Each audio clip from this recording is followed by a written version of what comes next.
મધ્ય ગુજરાતમાં ચાંદીપુરા વાયરસને લઈ ગ્રામ્ય વિસ્તારોમાં 1 મહિનાથી ભયનો માહોલ બન્યો છે। વડોદરાની આસપાસ આવેલ પંચમહાલ, દાહોદ અને મહીસાગર જિલ્લામાં 14 જેટલા બાળકોના મોત થયા છે। બાળકોના આકસ્મિક મોતને કારણે મધ્ય ગુજરાતના ગ્રામીણ વિસ્તારમાં ચાંદીપુરા વાયરસ પ્રસરી રહ્યો હોવાની અફવા પણ ફેલાઈ રહી છે।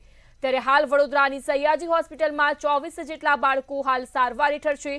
તકેદારીના ભાગરૂપે હોસ્પિટલ તંત્ર દ્વારા સારવાર લઈ રહેલા બાળકોના જરૂરી નમૂના લઈને તેનું પૃથ્થકરણ કરવામાં આવ્યું હતું, જેમાં ચાંદીપુરા વાયરસનો રિપોર્ટ નેગેટિવ આવતા હોસ્પિટલ સત્તાધીશોએ રાહતનો શ્વાસ લીધો હતો।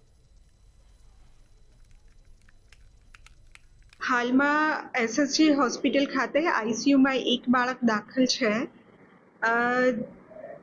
એ સિવાય અત્યાર સુધીમાં ટોટલ 24 બાળકો અહીંયા એસએસજી ખાતે દાખલ થયા છે છેલ્લા લગભગ 1 મહિનામાં, જેમાંથી મોટાભાગના બાળકોના રિપોર્ટ છે ચાંદીપુરા માટે નેગેટિવ આવેલા છે।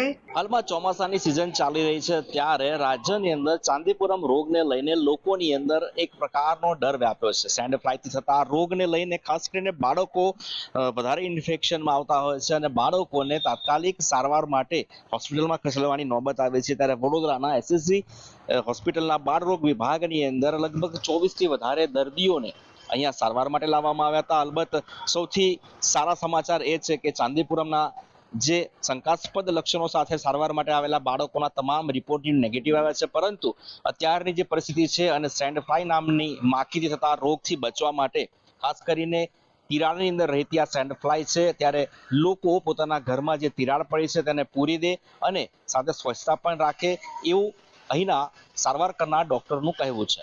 કેમેરા પર્સન કેતન સિંધે સાથે તુષાર પટેલ, મંતવ્ય ન્યૂઝ, વડોદરા।